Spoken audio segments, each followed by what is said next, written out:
Et si la plus grande défaite géopolitique française de la décennie n'avait fait aucun bruit? Imaginez, la France, forte de ses alliances et de son histoire militaire en Méditerranée, vient de perdre 6 bases stratégiques. Pas à cause d'une guerre, pas suite à une crise diplomatique ou à un scandale public. Non.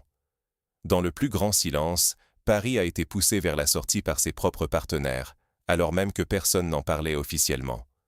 Pas de déclaration dans les médias, pas de grands discours à l'Assemblée. Pourtant, la France s'est retrouvée, du jour au lendemain, privée de leviers essentiels en Libye, en Tunisie et en Algérie. Comment? Pourquoi? Surtout, comment une opération aussi spectaculaire a-t-elle pu se dérouler sans un seul coup de feu? La réponse se cache derrière une nouvelle forme de pouvoir, l'influence invisible. Ici, la Russie n'a pas sorti les chars, elle n'a pas brandi la menace nucléaire. Elle a offert, en coulisses, des alternatives difficiles à refuser. Investissement, coopération, livraison militaire, soutien politique. À une seule condition, toujours glisser discrètement, que les militaires français fassent leurs valises. En 5 ans, Paris avait investi 65 milliards d'euros dans la région. C'était bien plus que quelques bases, c'était un véritable bouclier stratégique, le cœur du dispositif d'influence de la France et même du flanc sud de l'OTAN. Mais face à la diplomatie de l'ombre menée par Moscou, ses fondations se sont effondrées sans bruit. Aujourd'hui, la France doit faire face à une réalité amère, perdre non seulement des positions, mais aussi de la crédibilité, du prestige, et peut-être une part de sa souveraineté. Alors, comment cette opération silencieuse a-t-elle été possible? Plongeons ensemble dans les coulisses de cette stratégie invisible, là où tout s'est joué. Pendant des décennies, Paris a investi des milliards. Mais pour quel résultat? Regardons la réalité en face. En à peine 5 ans, la France a englouti 65 milliards d'euros dans ses projets méditerranéens. Pas seulement pour le prestige, il s'agissait de maintenir une présence qui, pour la France, va bien au-delà de la simple géographie. La Méditerranée, c'est une partie de l'âme nationale, un héritage, une identité à défendre. Et pour protéger cette influence, Paris n'a jamais lésiné sur les moyens. Ses bases militaires dans la région? Plus qu'un simple bouclier, elles étaient le symbole d'une influence diplomatique, le bras armé d'une politique étrangère et une pièce maîtresse de l'OTAN en Méditerranée. Sous Emmanuel Macron, Paris n'a pas réduit la voilure, bien au contraire. Les efforts ont été redoublés. Modernisation des infrastructures, investissement massif dans l'énergie, multiplication des accords de coopération militaire, lancement de programmes éducatifs et culturels. Tout était pensé pour garder la région dans l'orbite parisienne, quitte à agir parfois discrètement, comme on l'a vu en Libye, en Tunisie ou en Algérie. Là-bas, la France se comportait en maître de maison, en coulisses, souvent capable d'orienter le jeu sans apparaître sur la photo officielle. Mais cette stratégie avait un coût colossal et un risque encore plus grand. Tout cet édifice, patiemment construit et entretenu sur des décennies, pouvait s'effondrer du jour au lendemain si la France ne réagissait pas aux nouvelles formes de concurrence. Car l'enjeu n'était pas seulement de défendre une influence, il s'agissait de préserver le prestige, la souveraineté et jusqu'à la capacité de peser sur l'avenir de la région. Il suffisait d'un faux pas ou d'un adversaire capable de frapper sans bruit pour que tout soit remis en question. Et justement, c'est ce qui s'est produit. Mais pas de la manière à laquelle on aurait pu s'attendre. Car tout a changé avec une manœuvre russe aussi discrète qu'efficace. La Russie n'a pas besoin de chars pour gagner une guerre d'influence. Ce qui s'est joué en Méditerranée ces derniers mois ressemble plus à une partie d'échecs qu'à un affrontement classique. Du côté français, la DGSE a rapidement flairé une piste russe derrière la vague soudaine de demandes de retrait des bases. Mais ce n'est pas une attaque frontale, ni même une revendication officielle. Tout passe par des intermédiaires, des messagers sans uniforme, des émissaires dont l'identité se brouille à chaque étape. Moscou, de son côté, n'apparaît jamais au premier plan. Au lieu de menaces ou de pressions ouvertes, les propositions russes arrivent discrètement à Tripoli, Tunis ou Alger. Coopération sur mesure, investissements alléchants, promesses d'appui diplomatique sur la scène internationale. Il y a cependant une condition, implicite mais limpide. Pour bénéficier du soutien russe, il faut se débarrasser des militaires français. Rien n'est signé, rien n'est publié, chaque discussion est soigneusement tenue à l'écart de la presse. Et pourtant, au fil des mois, les trois États concernés, chacun pour ses propres raisons internes, agissent presque en même temps. Officiellement, il s'agit de choix souverains, dictés par des considérations nationales. Mais en coulisses, la synchronisation est trop parfaite pour être une coïncidence. La diplomatie russe orchestre cette partition comme un chef d'orchestre invisible. Les notes diplomatiques qui parviennent à Paris se ressemblent étrangement. Des formulations polies, des arguments juridiques, et toujours cette même tournure prudente, assez subtile pour masquer la véritable origine de la manœuvre. À chaque étape, Moscou veille à ne jamais laisser de traces directes. Pas de déclaration, pas de revendication, juste une succession d'événements qui isolent progressivement la France. Pour Paris, le piège se referme. Dénoncer ouvertement la Russie ? Ce serait prendre le risque d'une humiliation publique, en exposant la fragilité de sa propre position. Un recours à la force est inenvisageable. Personne ne s'imagine la France faire la guerre à Moscou pour conserver une base à Tunis ou Tripoli. Quant à faire pression économiquement sur ses partenaires méditerranéens, cela ne ferait qu'accélérer leur bascule vers la sphère russe.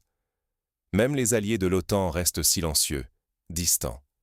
Ils écoutent, compatissent, mais laissent entendre que ce bras de fer est une affaire franco-russe, et rien de plus. Dans ce silence assourdissant, la France se découvre plus isolée que jamais. Et pendant que Paris hésite, Moscou se contente de quelques phrases diplomatiques toutes faites. Coopération, respect de la souveraineté, bénéfice mutuel. Mais c'est justement ce calme apparent qui révèle la réalité. L'opération est un succès. La France a perdu sans coup férir. Face à cette défaite silencieuse, une question brûlante s'impose à Paris. Comment réagir? Et surtout, comment éviter que cette leçon ne se répète ailleurs? Et maintenant? Faut-il céder, résister, ou inventer une troisième voie? Face à la perte de ses bases en Méditerranée, la France se retrouve à la croisée des chemins. 3 scénarios se dessinent. Première option, tourner la page discrètement, admettre la défaite et s'incliner devant la nouvelle réalité, en espérant que personne n'y verra une invitation à faire de même ailleurs. Mais céder ainsi, sans réaction, c'est installer un précédent lourd de conséquences. Cela revient à reconnaître que l'influence française peut être démantelée sans affrontement, sans négociation, simplement par une pression patiente et invisible. Ce serait un signal dangereux, envoyé non seulement à Moscou, mais aussi à d'autres puissances régionales qui n'attendent qu'une brèche pour s'engouffrer. Deuxième scénario, la contre-attaque frontale, en misant sur l'économie et la diplomatie. Imposer des sanctions, mobiliser l'Union européenne, tenter de ramener Washington à ses côtés. Mais là encore, la réalité s'impose. La France découvre sa solitude croissante au sein de l'OTAN, l'indifférence polie mais ferme des États-Unis, absorbée par d'autres priorités. Le risque ici, c'est la rupture totale avec des partenaires comme l'Algérie ou la Tunisie, et un isolement qui ne ferait qu'accélérer le recul de Paris dans la région. Alors, existe-t-il une troisième voie?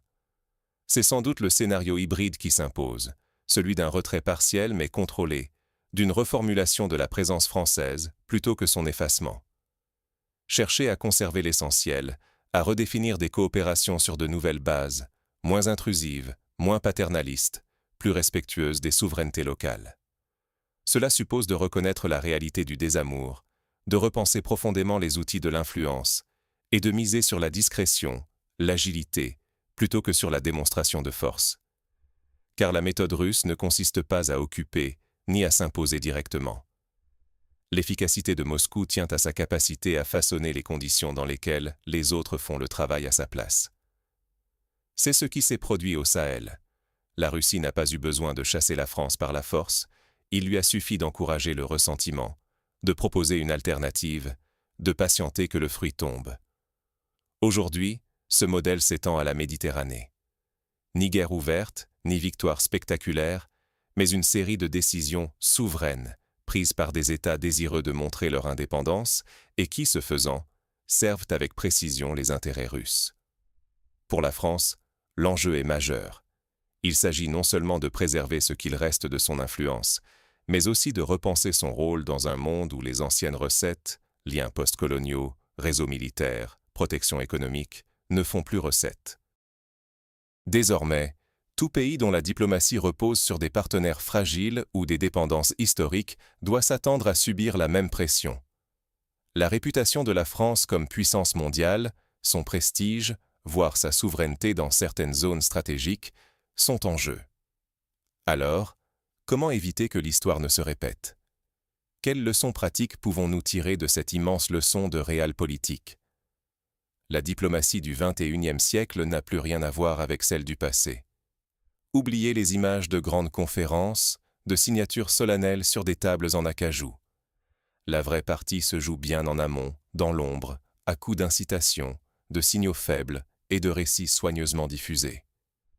Ce que la Russie a réussi en Méditerranée, ce n'est pas une conquête par la force ou la menace, mais la création d'un terrain où les États eux-mêmes ont choisi de s'éloigner de la France, convaincus d'agir dans leur propre intérêt. Voilà la première leçon, et elle est implacable. La victoire, aujourd'hui, appartient à ceux qui savent influencer sans forcer, dessiner des alternatives plutôt que d'imposer des diktats.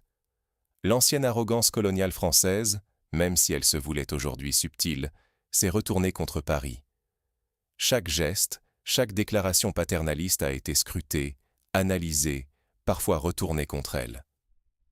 Les partenaires méditerranéens n'attendaient qu'une occasion crédible pour affirmer leur autonomie. Moscou a su leur offrir, sans jamais apparaître comme l'agitateur officiel. C'est la force de la diplomatie de l'ombre. L'influence passe par d'autres mains, les décisions semblent nationales, mais la structure qui les rend possibles est savamment orchestrée. Pour la France, et pour toute puissance qui entend rester influente, il est crucial de savoir interpréter ces signaux faibles. Un malaise qui s'installe lors de négociations, une demande persistante de rééquilibrage, une montée en puissance de discours critiques dans la presse locale. Ces signes ne sont pas anodins. Ils annoncent un glissement, une perte de contrôle progressive.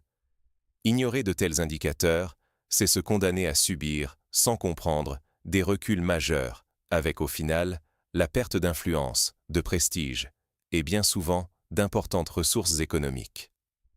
Face à ce nouvel échiquier, il ne suffit plus d'injecter des milliards ou de promettre des partenariats modernisés sur le papier. Ce qui compte, c'est la capacité d'adaptation, la transparence et la sincérité dans la refondation des relations.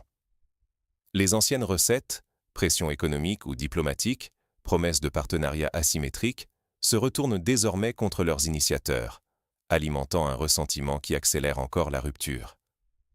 Pour ne pas être la prochaine cible de ce schéma, tout acteur international doit développer une stratégie flexible, respectueuse des souverainetés, capable d'écouter vraiment les aspirations locales.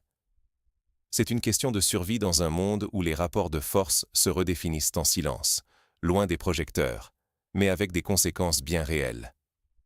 Si la France, ou toute autre puissance, refuse de tirer les enseignements de cette crise, elle risque de rejouer inlassablement le même scénario, en payant toujours le prix fort, financièrement, mais aussi en crédibilité et en souveraineté. La Russie a montré que l'influence peut désormais s'acquérir sans confrontation frontale, en rendant l'alternative plus séduisante. La leçon est claire. Dans le jeu moderne de l'influence, le vrai pouvoir appartient à ceux qui savent préparer le terrain et laisser les autres agir à leur place. En conclusion, faut-il continuer à détourner les yeux? Le prochain avertissement diplomatique pourrait viser n'importe qui. Voilà la réalité troublante que nous révèle l'exemple français en Méditerranée.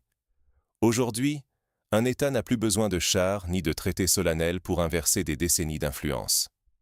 Avec des outils de persuasion, des relais locaux et une habileté à comprendre les failles des alliances, la Russie a su, lentement mais sûrement, pousser la France hors du jeu sans fracas, sans provoquer de crise visible, sans même avoir à nommer ouvertement l'adversaire.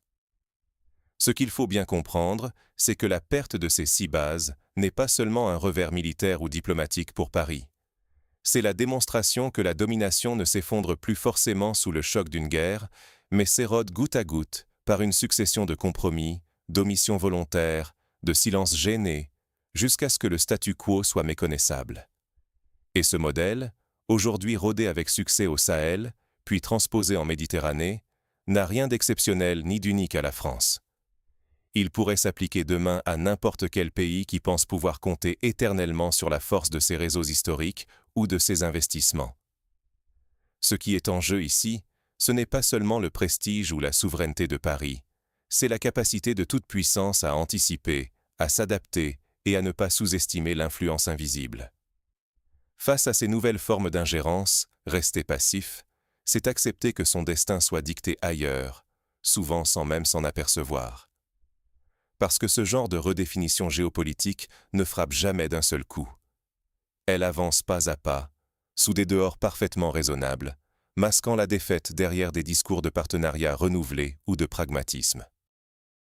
La vraie leçon de ce qui se joue en Méditerranée, c'est que le pouvoir, aujourd'hui plus que jamais, appartient à ceux qui savent voir au-delà des apparences, qui décryptent les signaux faibles, qui comprennent que derrière chaque recul provisoire se cache souvent une perte durable.